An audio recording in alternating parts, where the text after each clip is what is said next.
Welcome to Rekha's fusion. Dhokla இது குஜராத்தியோட ஒரு பாப்புலரான டிஷ். இது ரொம்ப சாஃப்ட் அண்ட் ஸ்பாஞ்சியாக டேஸ்டியாக இருக்கும், ஹெல்த்தியும் கூட. இதை நம்ம பச்சை பயிரை யூஸ் பண்ணி எப்படி செய்யலான்னு பார்க்கலாமா? ஒரு கப்பு பாசி பயிரை இந்த மாதிரி ஓவர் நைட் இல்லைனா ஒரு 8 மணி நேரத்துக்கு ஊற வச்சுக்கோங்க. இப்போது அதை ஒரு மிக்ஸி ஜாரில் சேர்த்துக்கோங்க. கூடவே 2 பச்சை மிளகா, ஒரு துண்டு இஞ்சி சேர்த்துக்கோங்க, 1 ஸ்பூன் உப்பு சேர்த்துக்கோங்க, கொஞ்சமாக தண்ணி விட்டு இதை நல்லா பேஸ்ட்டாக அரைச்சி எடுத்துகிட்டு வந்துடுங்க. அதோ இந்த மாதிரி இருக்கணும். இது பக்கத்தில் இருக்கட்டும். ஸ்டீம் குக் பண்ணுறதுக்கு இட்லி பாத்திரத்தில் ஒரு ஒயர் ரேக் வச்சு ஏற்கனவே சூடு பண்ணி வச்சுருங்க. இப்போது ஒரு டின், ஃப்ளாட்டான டின் எடுத்துக்கோங்க. அதில் எண்ணெய் தடவி வச்சுக்கோங்க.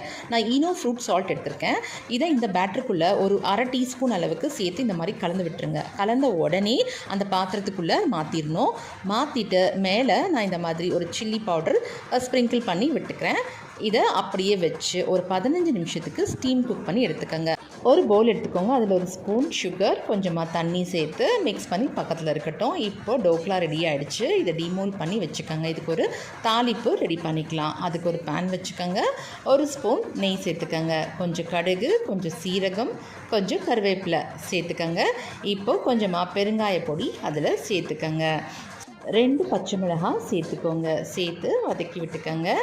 இப்போது 1 டீஸ்பூன் வெள்ளை எள் எடுத்துருக்கேன். அதை இதுக்குள்ளே சேர்த்துக்கோங்க. இப்போ சுகர் சிரப் எடுத்து வச்சுருந்தோம் இல்லையா, அதையும் சேர்த்து கலந்து விட்டுட்டு ஃபுல்லாக இந்த மாதிரி ஸ்ப்ரெட் பண்ணி விட்டுருங்க. லாஸ்ட்டாக துருவின தேங்காவோட டெக்கரேட் பண்ணி கட் பண்ணி சர்வ் பண்ண வேண்டியது தான். சூப்பரான ஸ்பாஞ்சியான டோக்லா ரெடி. இது ரொம்ப ரொம்ப ஹெல்த்திங்க, டேஸ்டியாகவும் இருக்கும். நீங்களும் ட்ரை பண்ணி பாருங்கள். இந்த வீடியோ உங்களுக்கு பிடிச்சிருந்தா லைக் பண்ணுங்கள், கமெண்ட் பண்ணுங்கள், ஷேர் பண்ணுங்கள், சப்ஸ்கிரைப் பண்ணிக்கோங்க. தேங்க்யூ.